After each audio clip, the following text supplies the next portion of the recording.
Welcome to the PS We Expire podcast. I'm your host, Morgan Motzinger, and today I'm recording the intro from my hotel room. Outside my window, I can see downtown Denver because I'm here for the 2023 Psychedelic Science Conference. I'm so excited to do an episode in the future to tell you all the things that I have been learning over the last couple of years and all the things that I'm going to learn this week at this conference. So thank you for joining me today. My conversation between myself and Erin Patten is such a good conversation. One of the things that I appreciate so much about what we talk about is that personal awareness, self-awareness, personal development, and introspection is so important, not just for our own healing, but also for the health of our businesses, the health of our world, really. And we talk about how even as successful as we get out here in the world, it always will come back to the work that we need to do inside of ourselves. And many times there's a lot of crossover between the work that we do in ourselves and also wounds that we need to heal from our childhood. So I really enjoyed this conversation with Erin. It is full of just such lovely vulnerability and connection and a lot of really good insight and wisdom. She is a Harvard Business School graduate, has a ton of experience in helping corporate companies be able to work on their self-awareness in their companies, how there's a trickle-down effect into how they treat their employees, the processes that they put in place with their vendors, et cetera, and then also the important journey of coming home to ourselves always. So thanks for joining me for this episode. I'm so glad that you are here. Erin, thank you so much for joining me on this episode today. I'm really, really excited to talk with you for just a number of reasons, but I think the primary reason is just from the moment I met you, the amount of energy that you bring to your interactions. I've heard this from other people too. It's like you just have this vibe that is so like electric and pulls people in. And I know that you have so much wisdom that you are going to share with us today. Ooh, I love that introduction. Thank you so much. It is an honor to be here with you. I too admire you and your work and your story, your journey. And so I'm ready to get to talking because I know this is also going to emerge with probably some healing for us and hopefully the listeners as well. Let's go. Okay, Let's go. Your company, I would love to hear how you got started with that and how you went from your education into the company that you have built now and the work that you do, and to describe to people what exactly like metaphysics is and how that translates into, a corporate work environment, into coaching, into your executive coaching and the programs that you offer. Oh man, I love this question because it is reflective of just who I am, period. And I love to say that I went from Harvard to healing, but my story begins so far back. It starts really in childhood. And I won't go so far back for the listeners, but I can definitely start at the Harvard experience because that I believe it was my late 20s. So kind of like my Saturn return kind of vibes. And I'm getting all these really deep lessons and experiences about who I am. Actually, when I was at Harvard, I just started to process this. So that's why I'm going to go into it. My first year, I took a sociology course with William Julius Wilson. And it was like a PhD level sociology course through the Kennedy School. I did the Joint Kennedy and Business School program. And it really started to open me up to who I was and my identity, specifically as a Black person, because a lot of it was about the systemic and the cultural impact of race on society, essentially.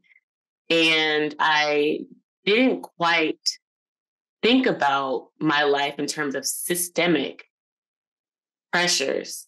I really just was on a hamster wheel in the rat race. And I didn't quite understand that there was a very complex, intricate, and intelligently designed system that enabled us to remain trapped in this wheel.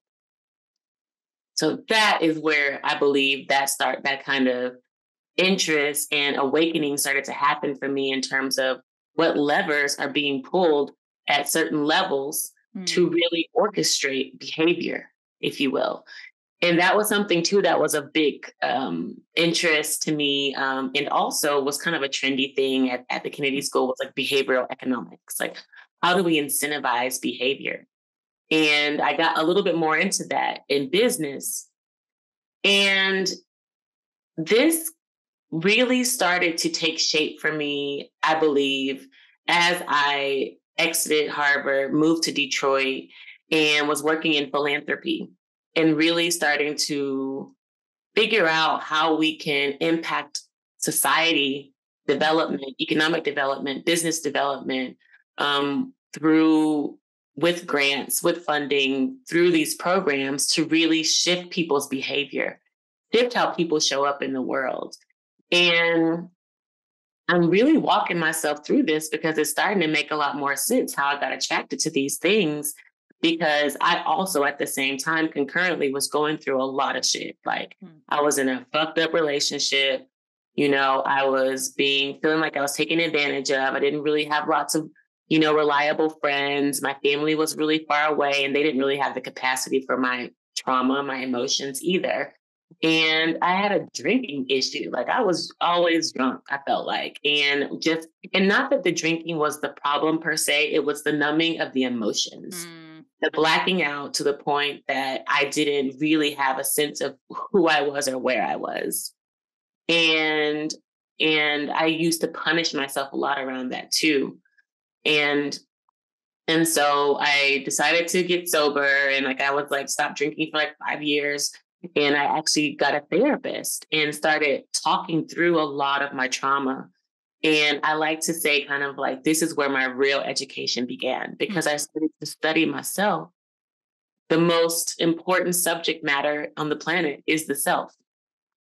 And so I literally I'm a therapy because I'm crying every time, crying.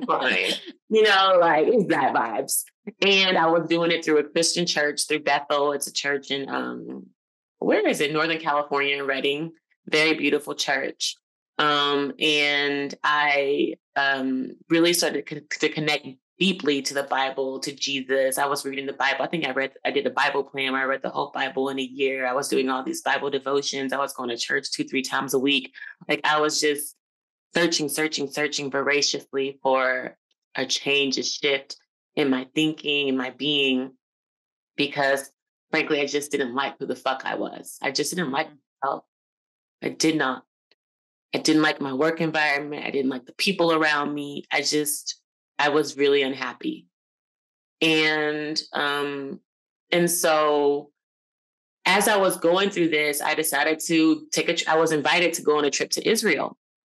And it was amazing because I was doing this tour and going on some stuff, business stuff. And then I actually did the Jesus walk. I got a private tour guide, and I went to Bethlehem, which is in Palestine. I went to all these different parts of Israel. And it was shocking as fuck. Not only am I witnessing the crazy political issues that are happening in Israel, I'm also trying to have this spiritual experience that really felt more like a Disneyland. And I was just there was really no evidence of Jesus's existence. Okay. And that troubled me a little bit, because I'm really reading the Bible while I'm there at night. I'm crying at every sight. I'm really purging, if you will. I'm floating in the Dead Sea. I'm doing all these things to connect to God, to connect with Jesus more specifically. And I just wasn't feeling the energy. I wasn't, to be honest. And so when I left, I came back. I started to pray to God to show me more. That didn't feel sufficient at all. Actually, it felt like regression. And you already know, when you ask, it is given. And so I started, the universe started to open up for me slowly and surely. And I got introduced to metaphysics. I got introduced to science, astronomy, astrology. I got introduced to Kemet, ancient Kemet, which is Egypt, Egypt's original name. And this awakened and unlocked an infinite amount of information that I still am drinking from the fountain of this ask, very simple ask. And around that time, when I started to unlock these things, my father passed away. And he was almost like my portal into that world, because he was in prison for 7 years when I was a child, due to a prescription fraud scandal in his doctor's office. And so, being the doctor, he was the one that served the time. And when he came back from prison, he was like this huge conspiracy theorist and chaos theorist, and was just introducing me to all these things that really made no sense to me at the time, but were very, like, I just loved his energy as he explained it to me, you know? And so when he passed away, it was like my whole soul was ripped out of my body. Like, I can't even you know, the pain of grief. And for him especially, I definitely felt like there was nobody in the world that knew me or understood me like he did. Mm. And so I felt alone. And actually, probably up until recently, I just realized was pretty much angry at him, because I felt like he left me to clean up his fucked up mess. Like, it was just a mess.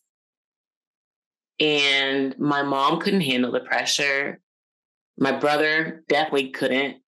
And I had a good friend who was reaching out to me and checking in with me. And she was my sister. We were roommates in Brazil while I was doing my summers in Brazil at Harvard.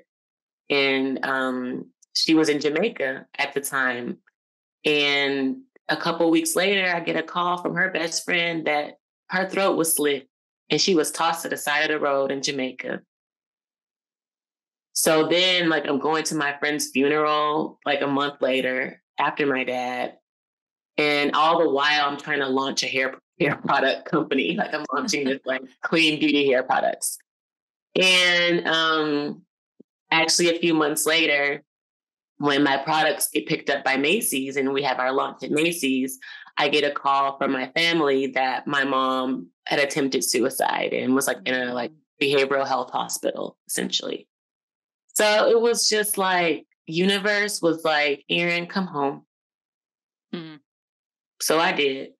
So I left Detroit and I moved back to Houston to live in my childhood bedroom. And I met my son's father, and I literally had to face the music. There was no more running from my past. I was literally in it. Hmm. My room pretty much hadn't been, you know what I'm saying? You already know how pictures are. So I had all my schoolwork, all my letters, my pen pal letters, all my cards, all my accolades, all these memories. And I literally had boxed them up and threw them outside in the trash. Mm. And my son's father and my mom at that time were like, Erin, don't throw your things away. Those are your memories. And so I decided to keep them. And praise God that I did, because they nurtured me as I was going through this really hard time emotionally, and also being pregnant, because we got pregnant 3 months later after I moved home, met Harlow's dad, and wanted to have Harlow. I felt a very strong desire to be a mother. That would heal everything. And in many ways it has already. And so there was no place else for me to go but God. I was looking for a savior. I was looking for someone to save me, but I could only save myself. My mom didn't have the mental capacity. My son's father definitely didn't have the energy for it. And I didn't really have a strong relationship to my extended family or in my friends, my childhood friends. Like they hadn't seen me in years. Like what kind of connection is that really? So it was the perfect prime opportunity for me to go within. Hmm. And so I studied metaphysical psychology, which is actually the study of self. So in psychology, you study the mind, but in metaphysical psychology, it's the study of my mind. Mm.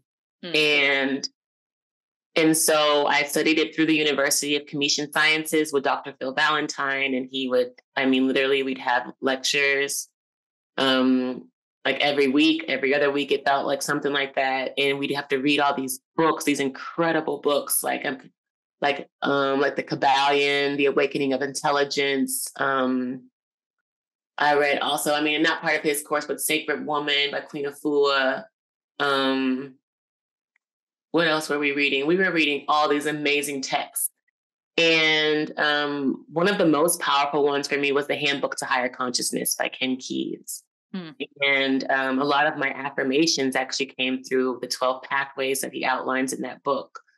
And in addition to our 7-hour lectures, because this man is an incredible, intelligent mastermind, we would also be tasked with writing essentially reflections, and we'd share them before every class. And I took this assignment very seriously. And every reflection had to be kind of drawing from our readings and also from the lectures. And so it was my opportunity to really start to refine my narrative and really look at myself and see the responsibility I played in every aspect of my life. So it really was my first trial at seeing myself more as the creator than the victim of circumstance, the creatrix. Yeah. And I flourished like through this work. Like this is what really started to awaken me. And as I was doing this, I was like, oh my God, everybody needs this. You need this. You need this. Like, it was like Oprah. I was like, God damn it. Like, this is the secret right here. Like, what? And so I'm trying to share with everyone. And of course, when you have this kind of energy, like there's so much resistance because it's not really embodied yet. It's just still cerebral. And that was the space that I lived in, to be honest, because I just come out of Harvard. Like I'm this incredible intellectual. And then you're telling me how I can fix my mind. Like this is like everything. And so I wrote out this curriculum. I hosted this accelerator called the Soulful Accelerator, which I still offer actually. And I got all my friends to do it. And so I was really wanting to target women. And I was just like, oh, like women, we're women entrepreneurs. Like, let's drop out of corporate and let's just do our thing. Let's do our own thing. Like, and so I did this for a couple times and it didn't feel fulfilling. And I was just like, okay, like, God, like, what's happening, And then I had to take a hard look at my intention. So why did I choose women? Well, I felt more comfortable with them. Okay, so explore that a little bit deeper. Yeah, men are the problem, especially white men. Ooh, okay. So if you're saying you're a healer and you're wanting to fix toxicity and what's toxic, and you're saying that the masculine is the toxic entity, then why would you not want to heal the masculine energies, if you will? So that really awakened something in me. And I was just like having to explore my issue with white men, girl, to then find out that then that white man archetype actually became my avatar for my business. So it went from this tension almost to now a very deep connection to who I originally thought was the enemy. And so then that's kind of how Meta Business was born. It was just like, I really believe that this is the healing work is not just women, it's men too, and allowing us to have more of this feminine energy in such a masculine dominated space. Business. Everything about business is masculine energy. It's just an imbalance of the masculine. I don't even call it toxic anymore. And so that was 2 years ago. And immediately when I made that shift, I got my first client. And my first client was Andy Zimmerman, who at the time was the CEO of Frog Design. And he also happened to have written a novel called Journey, a metaphysical novel. And it was essentially his own experience written in a fictional kind of narrative. And also almost in a way, maybe a romanticizing this idea of metaphysics and how he had to feel like he was toting the line, like he had to do one or the other. And so when I was brought to him, he was just amazed that I was able to find the integration of the two. And so I was able to host my first workshop with their team, which was amazing. It was so affirming. And I was really able to see myself in this light of a healer in business. And so here we are. And actually, full circle, last week I was in Portugal at this business festival called the Dream Festival, and it was hosted by House of Beautiful Business. And one of the founders was actually the CMO at Frog and had worked with Andy. And I had been introduced to House of Beautiful Business when I met Andy 2 years ago and followed them, got their newsletters, loved what they did. And essentially, when I started my podcast, I reached out to the founder on a cold email, how my assistant does it, and he responded. So I interviewed him for my podcast, and I had already been seeing the emails about the festival. And by the end of the podcast, he's like, I'd love for you to do your podcast at the festival.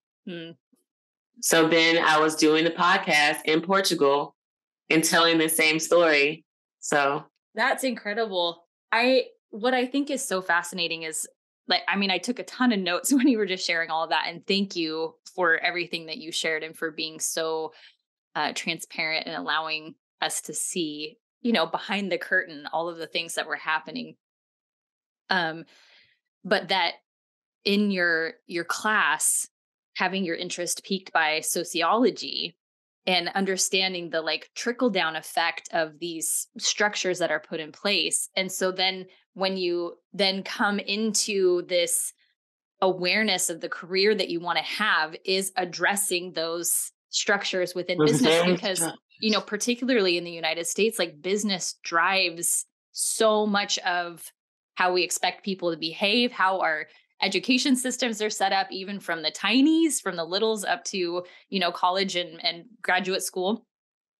And so I love that you have just found the way to make it obvious to people that we do not have segmented lives, that my business life is not separate from my personal life. My emotional life is not separate from my physical life, is not separate from my spiritual life, but it is all this integration, and how we show up in our personal life influences how we show up in our business life. And so what it sounds like to me is you're teaching people how to become aligned in all of their, in everything that they are. And in this pursuit of, we can come back to this, but in this pursuit of trying to find someone to save us, what our first inclination is find someone to save me from myself. When what really happens is when we meet the real savior, they always point us back to ourselves. It's never this I'm going to take you away from who you are. No, it's I'm going to show you how to really go into who you are and then be that person fully in the world. Yes. There's this really lovely quote by T.S. Eliot that says, we shall not cease from exploration. And at the end of all our exploring will be to arrive where we started and know the place for the first time. Oh, I'm like getting all goosebumpy because it is like that. It's like we then come full circle to who we were at the beginning, and that person is who we lost along the way. Yes. Come on, little Erin. That was that Houston comeback. I had to come back home. Right. I had to come back home and heal. Because otherwise, if we don't heal the things from when we were littlest, we're just doomed to repeat those patterns forever. Period. And feel that pain. And universe gives you what you want. And if you are not seeking the healing, then you are going to essentially call forth more of the same. So how do people then start to shift? Like there's almost like this progression. Like when you were talking about how when you were learning these things and you just wanted to like get everybody, like tell everybody and bring this energy to everybody because you can see how much it can open them up to everything, to a full life. That how do people individually start to like go on that journey when it does feel really scary to be introspective? I feel like that's a trick question. I don't think I can get anyone to do anything. Period. So if you're wanting to have a shift in your life, then you will. And it's really that simple, because that's how it started with me when I moved to Detroit and I got into this domestic argument with my guy boyfriend at the time. And the next day I was just like, I don't want to die. Like, I don't want this anymore. Like, God, please help me. And I literally was like, I'm never drinking again. Like, because we were really drunk. And it was like, I couldn't control him more myself. And my conviction was so strong in that change that the energy shifted. And the thing about it, though, is the way energy works is it's so subtle. Like, that's why meditation is so important, because it calls for stillness. And the stillness is required, actually, I believe, for motion to happen. And how can I really break this down? Energy is so subtle. So when you make that choice, you may not actually experience any, for lack of better words, consequences of that decision for years. Where I believe, had trouble communicating to people in the beginning when I was saying, like, you can get this, you can get, like, I wanted it to seem like the manifestation was like immediate. And it's not. That's just not actually how energy works. Yeah. I mean, I love this analogy of like nature. And we were talking about this because of the ranch. And when we plant a seed, which is essentially what's happening when we make that conviction or we make that choice to change, there's a lot that goes into that gardening of that seed. First of all, you got to dig the dirt. First of all, you need the soil. You need the fertile soil. Then you have to dig into the soil. Then you plant the seed. You cover the seed up. And then you just water that hoe every day. And you just water it. And you just water it. And then it may take a lot of time to grow. And then, it may have some, I don't know, like for my friend, like she was trying to grow some watermelons. And her lawnmower kept going over the watermelon seeds. So sometimes it's so challenging just to bear fruit. And that is the analogy of this path. And I'm just getting chills because I really understand what I'm saying so much. I just want to cry, because we never expect those challenges to be as painful as they are. But we asked to bear the fruit. We asked to be a majestic tree. So how are we going to be a majestic tree without the roots, the deep, deep roots that have to go through the pits and the worms and the whatever the fuck lives underground, like the nasty darkness of the earth. And so as we are traveling along this journey, after we decide that we want to make that change and we plant that seed, likely in not so fertile soil, because we're probably out of some shit, you know, we have to allow it to germinate and grow and it be tested and it be tried so that it may become the majestic tree that bears beautiful fruit for lifetimes. The word that came to mind when you started to share that metaphor was hope.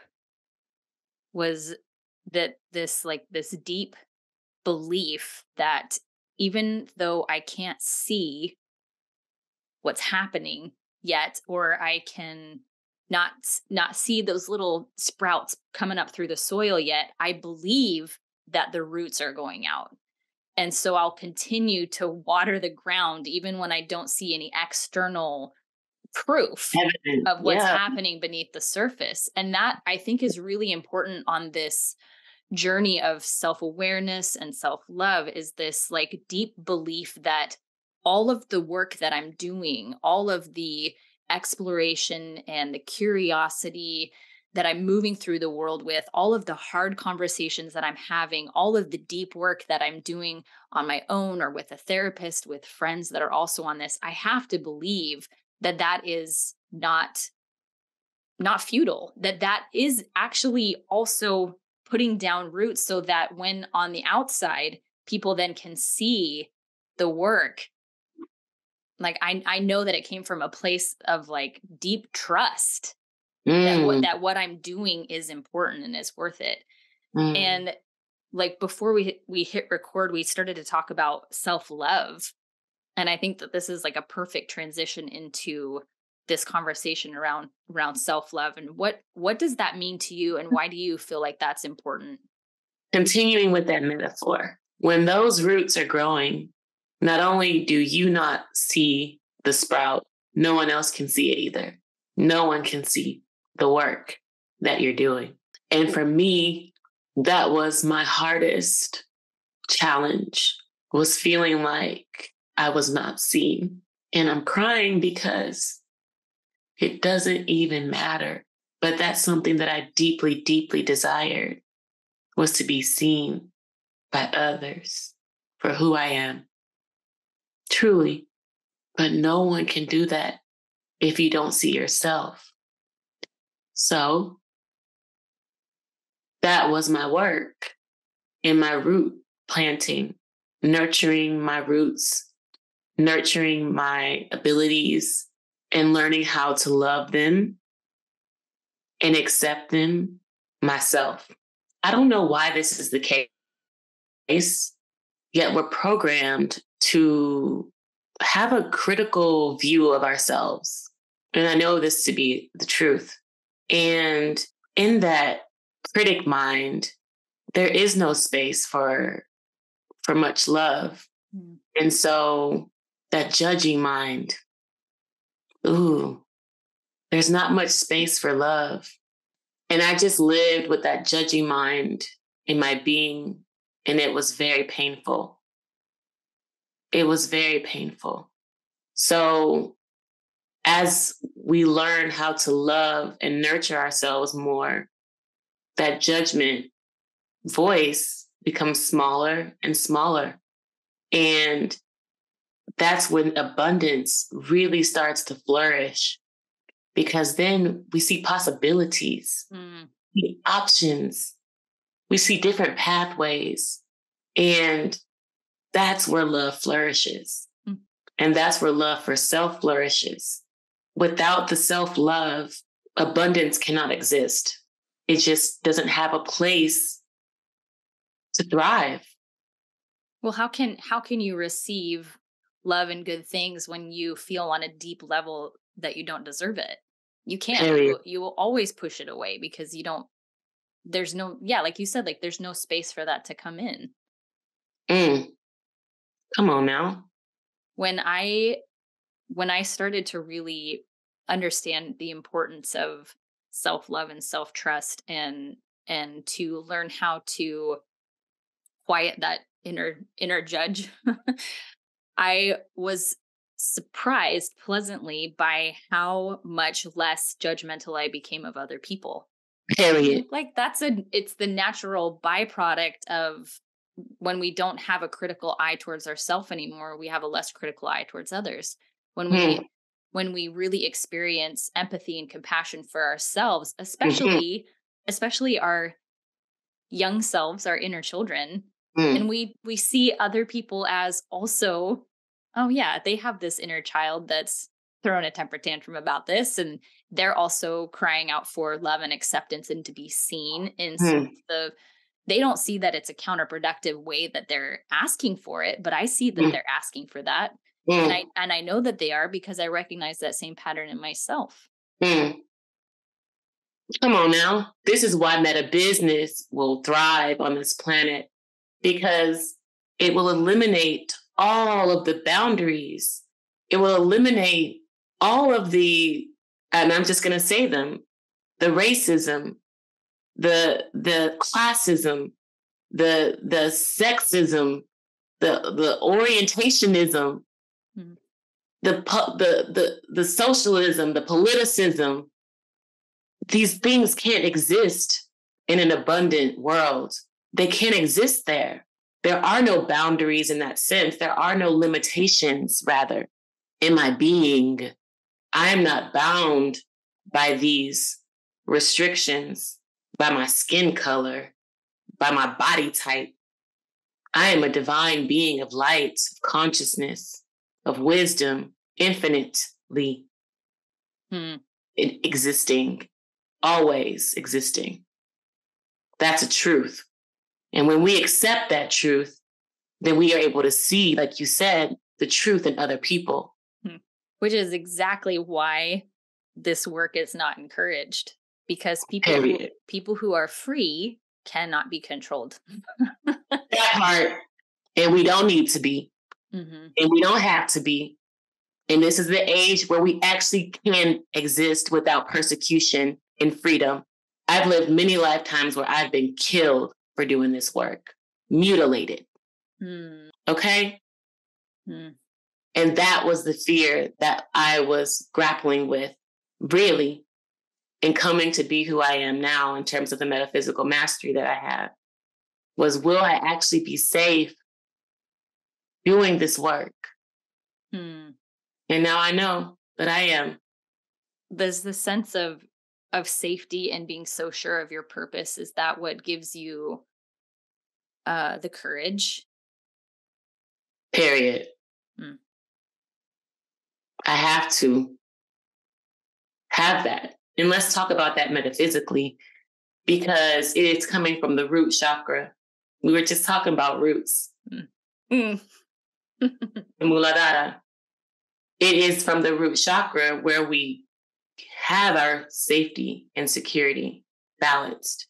And when we have that root chakra in balance, then our energy is able to flow more freely up and around the energy wheels. And that courage is actually linked to the solar plexus. So you have the root, you have the sacral, and the sacral energy is our creator energy, our creatrix energy, Hmm. our uterus, where all things come from. And when that is in balance too, then that allows the courage and the power to flow freely. And that solar plexus, the soul, gets to shine. That's why I always spell soul with SOL, like the Latin roots, because that's our sun, our inner sun. So what is it usually that keeps people like perpetuating these feelings of lack of security and unsafety, and how do we help people, I guess, address those? And this feels a little bit different than than my tricky question earlier about how do you make people change. So coming to the point where assuming like this person is like, I know that change is coming, like, can you help guide me along that path of change towards a deep sense of inner security and safety. Yeah. That one is that is not a tricky question. That one just requires, I mean, it can go so many different ways. I'll just explain my experience. That's always the best. For me, coming into a healing of my root chakra was really my Tai Chi practice. And in my Tai Chi practice, there is a lot of focus on Danjian tapping. And the Danjian tapping is activating the lower chakra centers, specifically the sacral chakra. And we're doing it as we're sitting on the ground, like I sit on the ground now too, so that our root is stabilized and grounded. And as I did this like every day for a couple years, and still continue to do it in my own practice, but I was doing it very intentionally with the training, the Tai Chi training centers. This awakened my energy because I was so numb for so long emotionally. And our emotions are energy, and they're tied to our organs. And in Tai Chi, we learn about that. You know, we learn that anxiety lives in the stomach. We learn that anger lives in the liver. We learned that a lot of our fear can live in our abdomen and in our gut. And so as I was doing this practice and very intentionally activating the organs in my body, I was activating these energy centers and awakening these energy centers that had been essentially falling asleep or just all the way asleep. And that is where I feel like I've been able to cultivate a lot of this security for myself and being able to be aware of my feelings. So the Tai Chi awakened my senses, if you will, my sense of feeling. And as I can feel into what doesn't feel safe, what does feel safe, I'm able to make more conscious decisions around creating more of an environment of safety for myself. Because before I was vibrationally aligned with unsafe environments, unsafe people, unsafe energies. That is essentially the world dominating frequency. Fear, anxiety. So I vibrated along with most of the world consciousness. And so as we begin to awaken our senses, our consciousness, then we're able to make different choices. So that's the gift of being a human being, is free will. And so in awakening and aligning our free will more intentionally with divine will, then that creates more safety and security.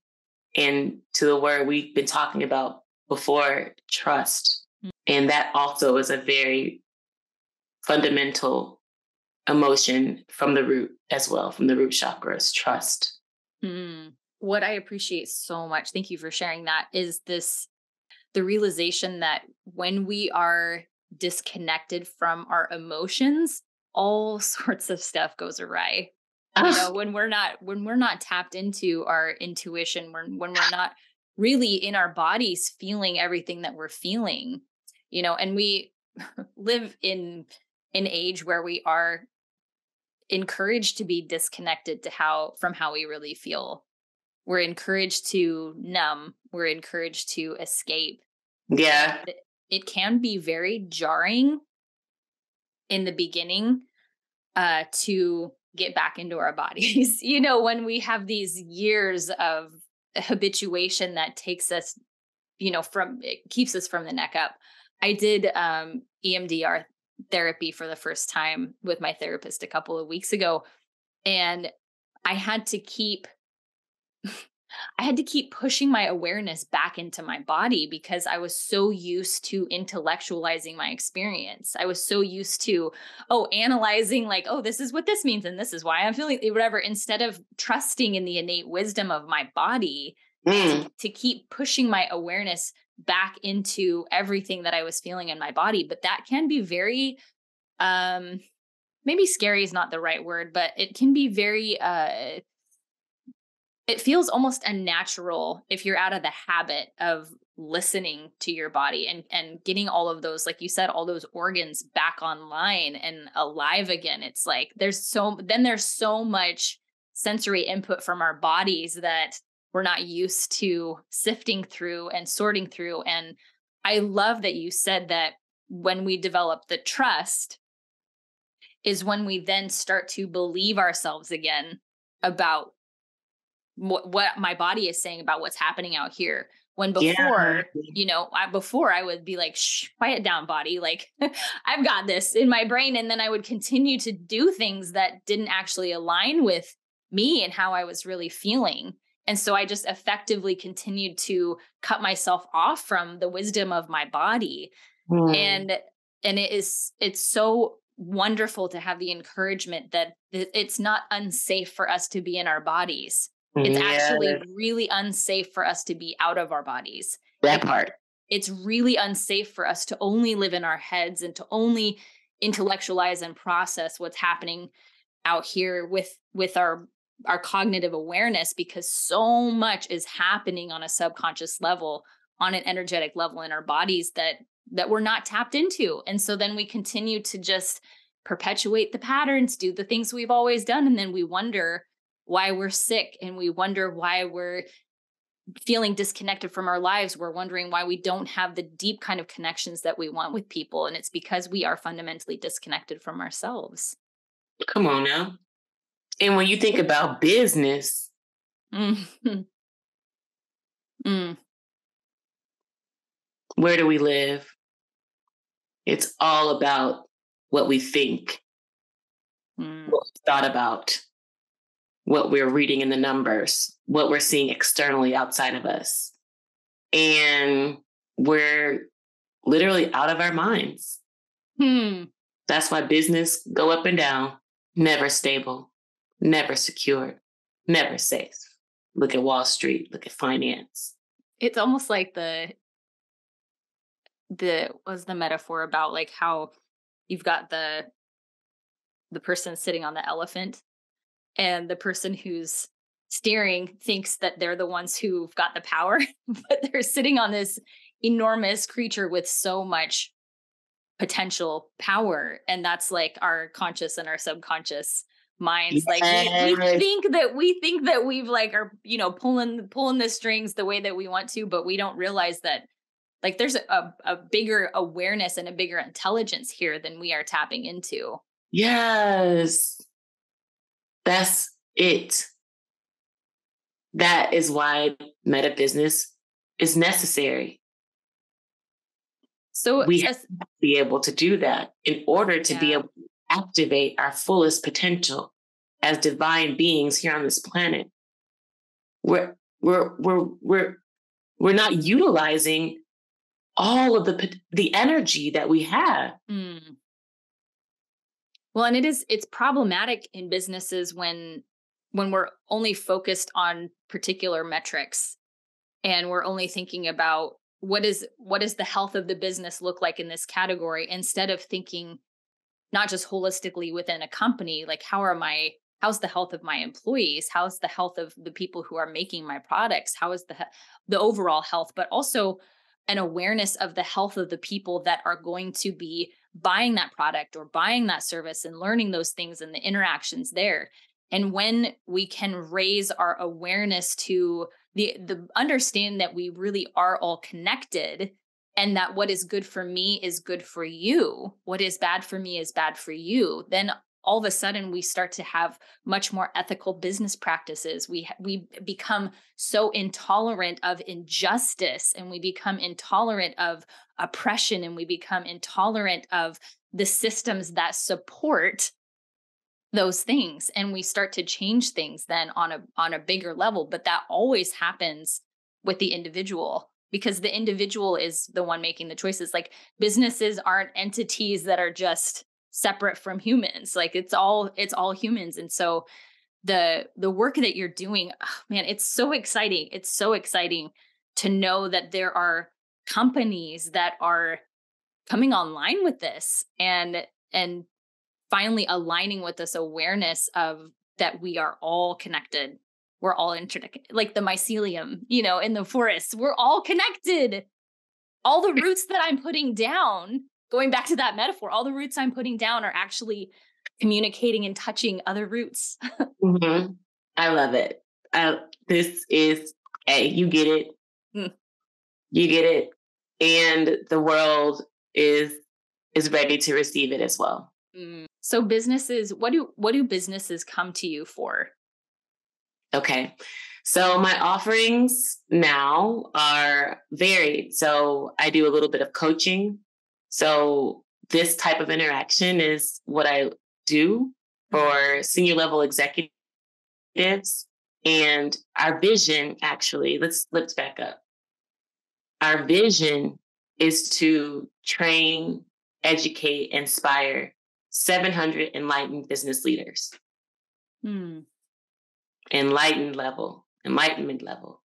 So enlightenment level on, for example, the map of consciousness with created by Dr. David Hawkins is one of the highest energetic frequencies. It's like Mahatma Gandhi. Mahatma Gandhi, as we all know, was able to go up against the British Empire, one of the most formidable colonizers of our time, in helping to free India.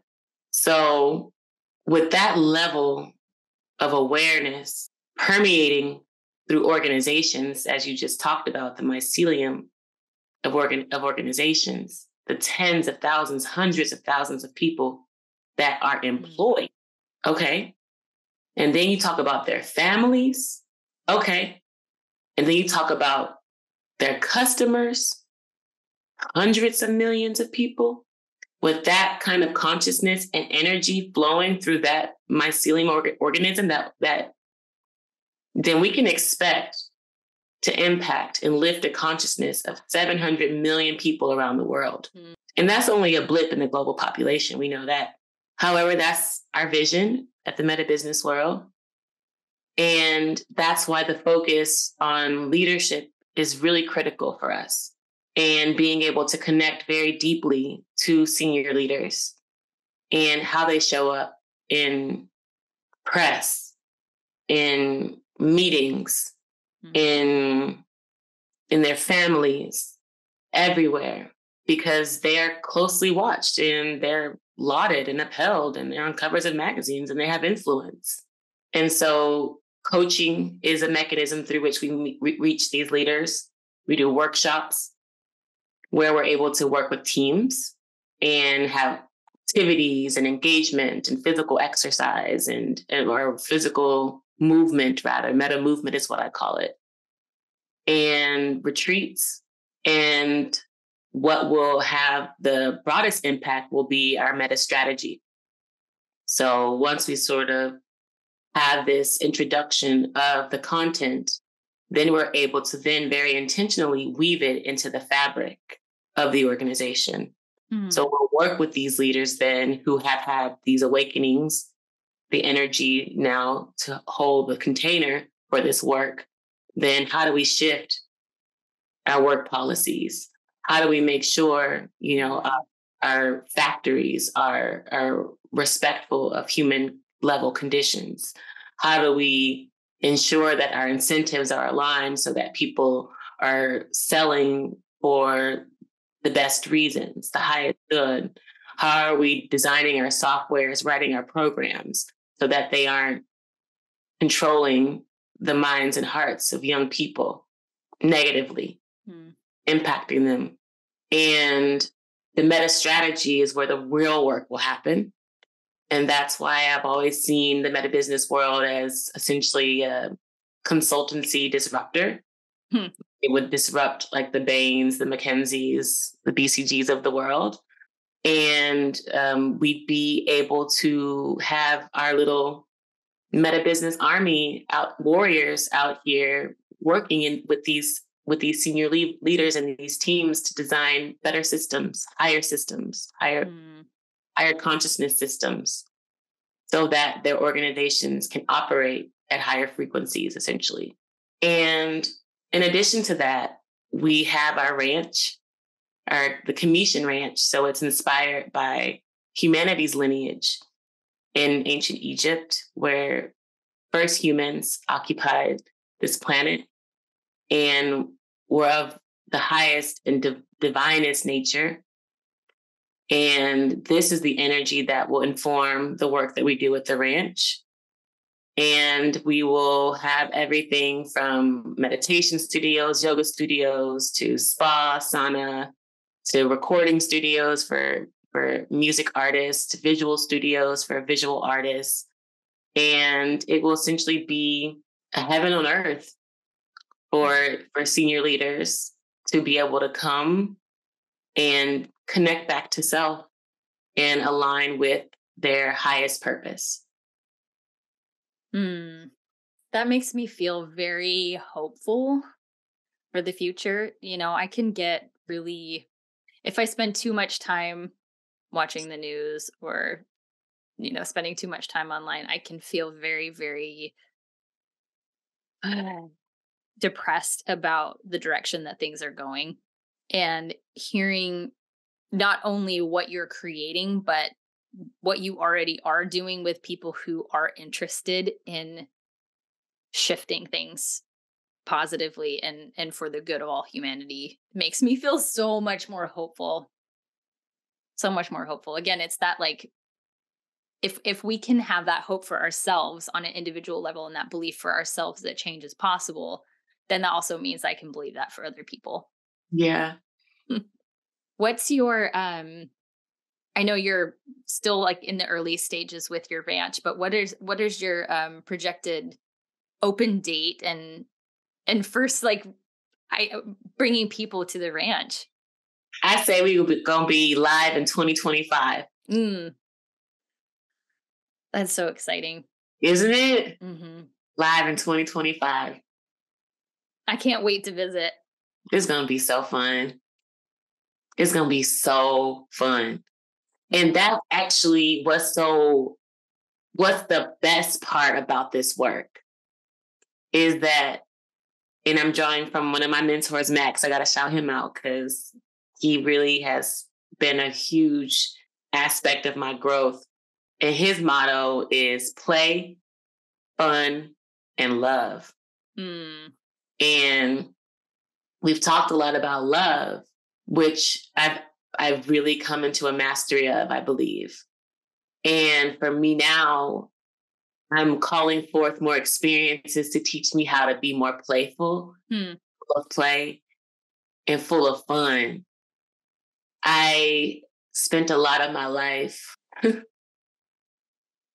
I don't know if I ever really, beyond my childhood, like, and even in my childhood, it was so serious. Yeah, I'm so serious. And I feel that in my heart right now. I'm calling forth more play. I see my son, he's 3, and it's so easy for him to play and so easy for him to be imaginative and creative. And he has so much fun, even when kids on the playground don't want to play with him. And I'd be like, they don't want to play with you, Harlow. And he doesn't care. He'll run after those kids. And then next thing you know, I look up, he got their toys. I'm just like, how did this happen? So he really inspires me on that aspect of my journey. And this is what heaven on earth should feel like. None of us have ever felt this before because we've been enslaved. And it's okay, because that was what the lessons we had called forth for our souls. However, that time is up. And now, as Jesus said, we can experience heaven on earth I think there's so many verses that talk about becoming like little children. Yeah. That you have to become like a child to enter the kingdom of heaven. And Period. Jesus said, "Don't stop the little children from coming to me." And I think about that a lot in terms of, like when we get kind of stuck in this belief about what adulthood is. Like when I remember being a kid and being like, I can't wait till I'm a grown up because then I can do whatever I want. Period. And then I became a grown up and I was like, I can't do whatever I want, and it's like this, it's this shift back into what childhood is that the world is open before you, and possibility is, there's so much possibility because you don't know yet. Nobody has told you yet what's not possible for you. Mm-hmm. I mean, some of us, yes, and that's where we get some of our childhood programming that follows us into adulthood. But our imaginations are so open, and we're paying attention and we're slowing down. It's like when you go on a walk with a toddler and they stop every 2 seconds to like look at an ant or look at the leaf or whatever, and it's like, hey, as an adult, I'm like, hurry up, I got things to do. But Come on now. we're missing that life is actually in the noticing. Life is in slowing down. Life is in being present. Life is in looking at how intricate nature is. Life is in not being tied to my agenda, but being open to anything that could come across my path that might be really exciting to do. And play makes our brains look at situations differently. If I'm trying to get across the monkey bars and I'm not strong enough to do it in the natural way, but I know I want to get from here to there. Okay, now I'm going to think about how could I go across the monkey bars differently? It makes us look at problem solving differently when we take on the mindset of a child, because they're not deterred by the first, like, oh no, you can't do it this way. Like, okay, I'm going to figure out how to do it then. I see that in my kids when I tell them no about something, and they're like, I can see the wheels turning where they're like, how could I get my mom to say yes? And that's such a helpful attitude to adopt in life, where it's like, when we develop self-trust, we develop self-love, when all of our energy systems and emotional systems are coming online and we believe ourselves, then when we're going after something, we're going to look at all the ways that we can accomplish the thing that we know we're meant to do. Yes. Become like little children. Yeah, view the world as a playground again. Erin, thank you so much for all of your wisdom and just being so generous with sharing your story and your insight and your experience, and also your dreams for not just what the world out there will look like, but your inner world and how you're pursuing that, and all of the practical advice that you gave us on how to just continue to pursue positive change. Mm-hmm. Thank you. I received that in full. And I also am just grateful for this opportunity to share with you and your audience me very authentically, very transparently, very truthfully, honestly. That's been my desire, my whole existence, is to be able to be in my truth, live in my truth, act from my truth. So thank you. I see you. Thank you. Yeah. So for everybody, before we go, yes, we expire.